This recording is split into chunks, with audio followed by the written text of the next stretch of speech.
Olha, todo ano, um dinheiro extra aparece na conta de milhões de brasileiros. E para muita gente, sabe, é o que faz a diferença entre fechar o mês no azul ou no vermelho.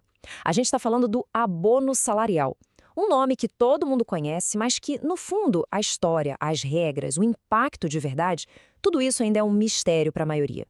Nessa análise, vamos juntos desvendar essa peça-chave do quebra-cabeça social do Brasil.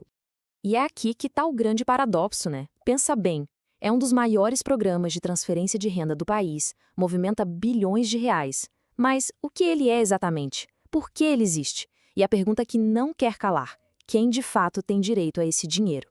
Hoje, a gente vai decodificar esse enigma financeiro de uma vez por todas.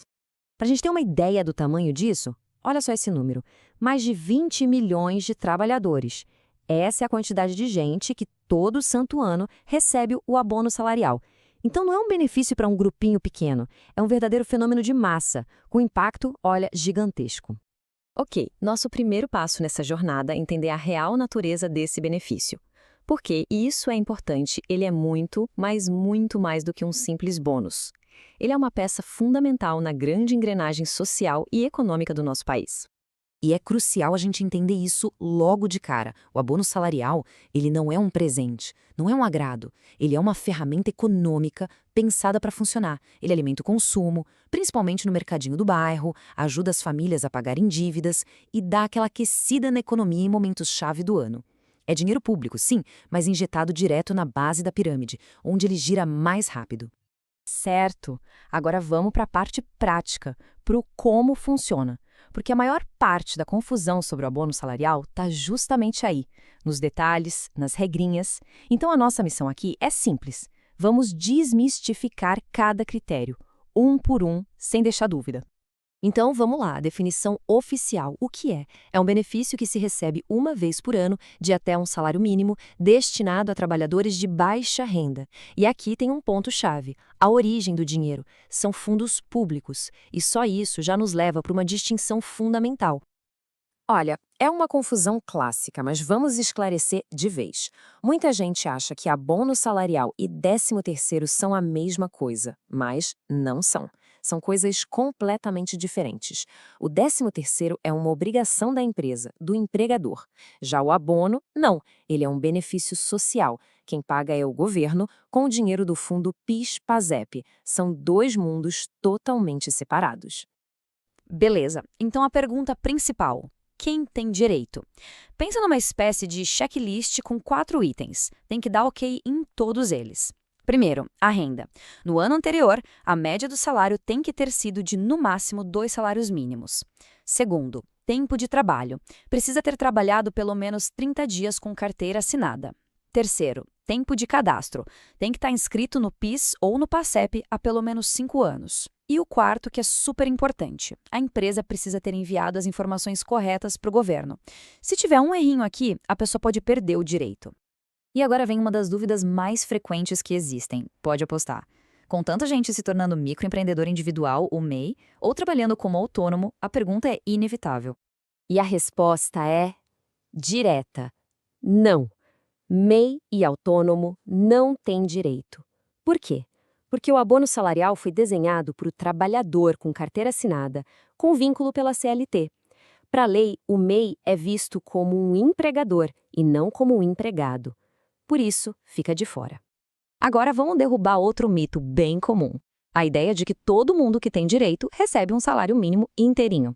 Não é bem assim. A conta é proporcional. Funciona da seguinte forma: quem trabalhou um ano base inteiro, os 12 meses, aí sim recebe valor cheio. Mas, se a pessoa trabalhou só 6 meses, vai receber metade. Se trabalhou só um mês, recebe um 12avos. É uma matemática bem simples, na verdade. O valor é ligado ao tempo de serviço. Mas, para a gente entender de verdade o porquê de todas essas regras, de onde tudo isso veio, a gente precisa fazer uma viagem no tempo.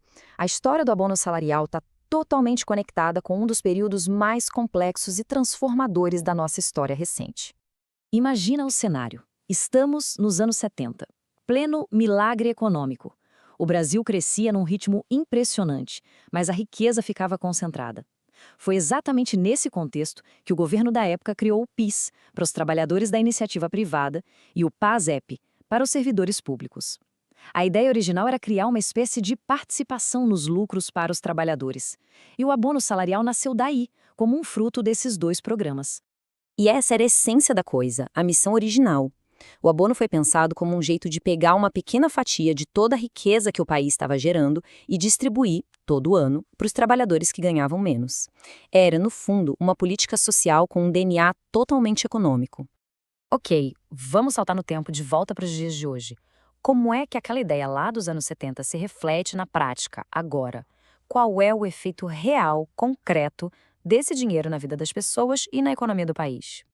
Olha, o abono salarial, hoje em dia, tem basicamente três grandes missões. A primeira, claro, é a original, ajudar a reduzir a desigualdade. A segunda é dar um empurrãozinho no consumo. E a terceira, que é um ponto mais sutil, mas bem importante, ele acaba sendo um incentivo para a formalidade. Afinal, ter a carteira assinada é o que abre a porta para receber o benefício. Mas, e na vida real? Na ponta da linha, para quem esse dinheiro faz mais uma diferença? A gente está falando das famílias de baixa renda, das mães que criam os filhos sozinhas, dos trabalhadores com empregos mais instáveis. Para essas pessoas, o abono é o dinheiro que compra o material escolar, que paga aquela conta atrasada ou que simplesmente garante as compras do mês. Ele funciona como um verdadeiro amortecedor social. Só que a história do abono não é uma linha reta, tranquila. Como ele mexe com bilhões de reais do dinheiro público, ele está sempre no olho do furacão. Sempre no centro de debates, de polêmicas e de propostas de mudança. Ao longo da sua história, o abono já passou por cada uma. Já teve atraso no calendário de pagamento que deixou todo mundo perdido. Já surgiram propostas para acabar com ele, para cortar gastos. E tem aquele problema crônico, os erros das empresas na hora de enviar os dados, que infelizmente deixam milhões de trabalhadores na mão. Ele vive nessa corda bamba, sabe, entre o aperto fiscal e a sua importância social. E o futuro? O que será do abono salarial? Bom, os especialistas costumam apontar três possibilidades. A primeira é manter tudo como está. A segunda seria uma reforma nas regras, talvez usando mais tecnologia para diminuir os erros. E tem um terceiro caminho, bem mais ousado: integrar o abono com outros programas sociais, criando um sistema unificado de proteção ao trabalhador.